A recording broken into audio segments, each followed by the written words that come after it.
Hello viewers, ఎలా ఉన్నారు అందరూ? మీరు బాగుండాలని మనస్ఫూర్తిగా కోరుకుంటున్నాను. రెంటెడ్ హౌస్లో కూడా బాగా బ్రతకవచ్చు అని పార్ట్ 1 చేశాను కదా, మంచి రెస్పాన్స్ వచ్చింది. సో పార్ట్ 2 చేస్తున్నాను. కొందరివి రెంట్ హౌస్ అయినప్పటికీ చాలా నీట్గా ఉంటాయి. వాళ్ళ ఓన్ హౌస్ అనిపిస్తుంది. అలా ఉంటుందన్నమాట. ఒక్కొక్కరిది ఒక్కొక్క రకంగా ఉంటుంది organisation.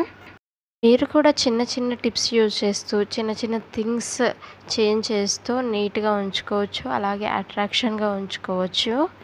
Attraction and well organisation అనగానే డబ్బులు ఖర్చు పెట్టేయాలి, పెద్ద పెద్ద వస్తువులు తీసుకొస్తేనే అది నీట్గా ఉంటుంది అని అర్థం కాదు.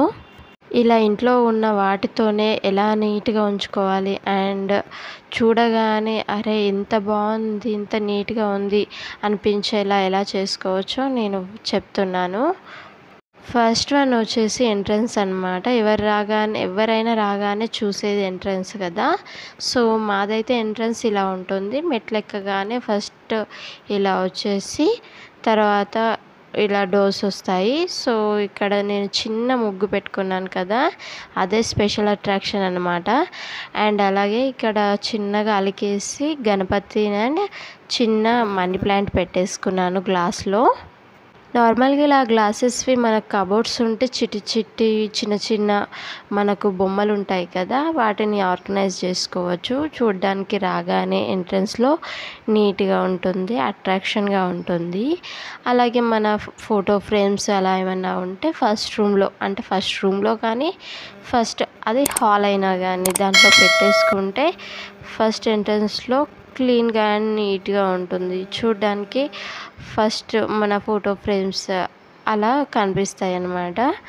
ఏం పెద్ద పెద్ద వస్తువులు ఏం తెచ్చి పెట్టనక్కర్లేదు. సో ఇప్పటిదాకే చెప్పాను కదా, మనకు ఎక్కువ ఖర్చు పెట్టుకుంటేనే ఇల్లు నీట్గా ఉంటుంది అండ్ కాస్ట్లీగా ఉంటుంది అని అర్థం కాదు. చిన్న చిన్న యూజ్ చేస్తూ కూడా సింపుల్గా నీట్గా ఉంచుకోవచ్చు. అండ్ ఎంట్రన్స్ అయితే ఇలా మనం ప్రతిరోజు ఒక చిట్టి ముగ్గైనా వేసుకొని మనం ఉన్న దాంట్లో నీట్గా ఉంచుకుంటే బాగుంటుంది. అండ్ సెకండ్ వచ్చేసి హాల్. ఫస్ట్ హాల్లోకి ఎంటర్ అవుతాం కదా. సో హాల్ ఎలా ఉండాలంటే అందరిది ఒకేలా ఉంటుంది అని చెప్పలేము. రెంటెడ్ హౌస్ ఒక్కొక్కరివి ఒక్కొక్క విధంగా ఉంటాయి. అండ్ పెద్దగా ఉంటే ఇలా ఆర్గనైజ్ చేసుకోవచ్చు అని చెప్తున్నాను అంతే. అండ్ థర్డ్ వచ్చేసి బెడ్రూమ్. సో బెడ్రూమ్లో ఎక్కువ నార్మల్గా బీరువా, డ్రెస్సింగ్ టేబుల్ అండ్ మంచం అండ్ బట్టలు ఉంటాయి కాబట్టి దాంట్లో మనం ఎక్కువ ఏం చేయనక్కర్లేదు. సో మీకు ఏమైనా ప్లేస్ ఉంటే నార్మల్గా ఒక చైర్ లాంటిదైనా ఒక స్టూల్ లాంటిదైనా వేసేసి బాటిల్స్ లేదా మనం పెన్స్ పెట్టుకునేది అలా నార్మల్గా ఉంటాయి కదా, అది లేదా చిన్న ఫోటో ఫ్రేమ్ లేదా లైటింగ్ మన బెడ్ పక్కన అలా చేసుకోవచ్చు. సో నెక్స్ట్ వచ్చేసి కిచెన్. ఉండేది మొత్తం కిచెన్లో అనమాట. మనం కిచెన్ ఎంత నీట్గా చదురుకుంటే అండ్ కిచెన్లో ఎన్ని వస్తువులు తీసుకొచ్చి పెట్టుకున్నా అసలు ఆ అట్రాక్షన్ వేరు. ఎన్ని తీసుకున్నా ఇంకా కొత్తది తీసుకోవాలనిపిస్తుంది కదా. అండ్ నాకైతే కిచెన్ అంటే చాలా ఇష్టము. చాలా వరకు కిచెన్కే పర్చేస్ చేస్తూ ఉంటాను. కిచెన్లో ప్రత్యేకంగా చెప్పాల్సిన అవసరం ఏం లేదు. నార్మల్గా అందరం ఆర్గనైజేషన్కి కావాల్సినవన్నీ తీసుకుంటూ ఉంటాను కదా, వాటితోటే లుక్ వచ్చేస్తుంది. బట్ ఎప్పటికప్పుడు నీట్గా ఉంచుకోవాలి. మన కౌంటర్ టాప్ ఉంటుంది కదా గ్యాస్ది, అది నీట్గా ఉంచుకోవాలి. అది పెద్దగా ఉంటే మనీ ప్లాంట్స్ లేదా అవుట్డోర్ ప్లాంట్స్ ఉంటాయి కదా, అలా పెట్టుకొని నీట్గా క్లీన్గా ఉంచుకోవచ్చు. చూడడానికి కూడా బాగుంటుంది. మార్నింగ్ లేవగానే పాజిటివ్ వైబ్ ఉంటుంది. అండ్ చాలా వరకు కిచెన్లోనే పూజ గది ఉంటుంది రెంటెడ్ హౌస్లో. నార్మల్గా అయితే మాది కూడా అలానే ఉంది. సో ఒక సెల్ఫ్ కానీ లేదా మనకు కొద్దిగా ఏదైనా ప్లేస్ ఉంటే పూజ గదికి కేటాయిస్తూ ఉంటాము ప్రత్యేకంగా. సో నేను ఇలా అయితే ఏర్పాటు చేసుకున్నాను. పూజ గదిలో కూడా చిన్న చిన్న మార్పులు చేస్తూ చిన్న చిన్న వస్తువులు తీసుకుంటూ ఉంటే క్యూట్గా ఉంటుంది. మనం ప్రత్యేకంగా ఏం చేయనక్కర్లేదు.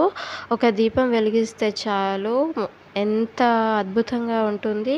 ఆ కాంతి వేరు కదా. మనం ప్రత్యేకంగా వాటి కోసం అని ఏం కొననవసరం కూడా లేదు. ఈ బొమ్మలు బాగున్నాయి కదా, నేను జాతరలో తీసుకున్నాను. ఇవి 2 100 రూపీస్కే వచ్చాయి. నాకైతే వర్త్ ఇట్ అనిపించింది. అండ్ ఇది డెకరేషన్ పర్పస్లో యూజ్ చేద్దాం అనుకుంటున్నాను. చూడాలి ఎక్కడ నేను సెట్ చేస్తానో ఏంటో అని.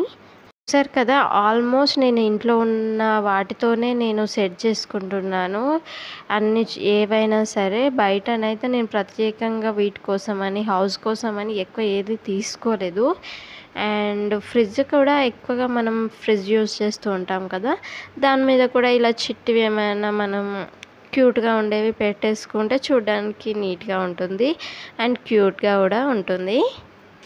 చూసారా ఫ్రిడ్జ్ ఎంత నీట్గా ఉందో. ఇలా చూస్తేనైతే చాలా ప్రశాంతంగా ఉంటుంది కదా ఎవరికైనా. అండ్ నేనైతే ఎక్కువ వరకు కింద ఎలాంటి వస్తువులు పెట్టను. మా బుడ్డోడికి అందేటట్టు అస్సలే పెట్టాను అనమాట. సో నేను ఊర్లీ అలాంటివి ఏమైనా తీసుకొని డెకరేషన్ పర్పస్లో యూజ్ చేయడానికి కూడా బాగుంటుంది. మా ప్లేస్, మా రూమ్స్ చాలా పెద్దవిగా ఉంటాయి. నా ఫస్ట్ హాల్లో అయితే చాలా ప్లేస్ ఉంటుంది. కాకపోతే మా బుడ్డోడితోటి అది అస్సలు కాదనమాట. సో మొత్తం తిరుగుతూ ఉంటాడు కదా, ఒక నిమిషం కూడా ఉండేవి. కాబట్టి నేను డెకరేషన్ పర్పస్లో ఎలాంటివి కాస్ట్లీవి అయితే అస్సలే తీసుకోలేదు.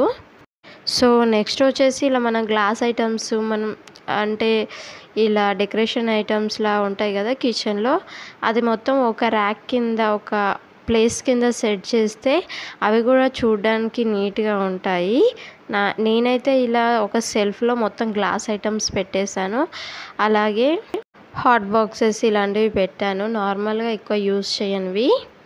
లాస్ట్ అండ్ ఫైనల్గా వచ్చేసి బాల్కనీలో తులసమ్మని పెట్టుకున్నాను. మాకు కొద్దిగా ముందు వెనకాల ప్లేస్ ఉంది. సో ముందు వెనకాల కూడా ముగ్గు పెట్టేసుకుంటాను. ఇలా మంచిగా ఎర్రమన్నుతో అలుక్కుంటాను అనమాట. అలికేసి ముగ్గు పెడతాను. ఇలా నాకు తోచినట్టు చిన్నగా చెట్లు పెట్టుకుంటున్నాను. చెట్లు ఇచ్చే అందం కూడా మామూలుగా ఉండదు.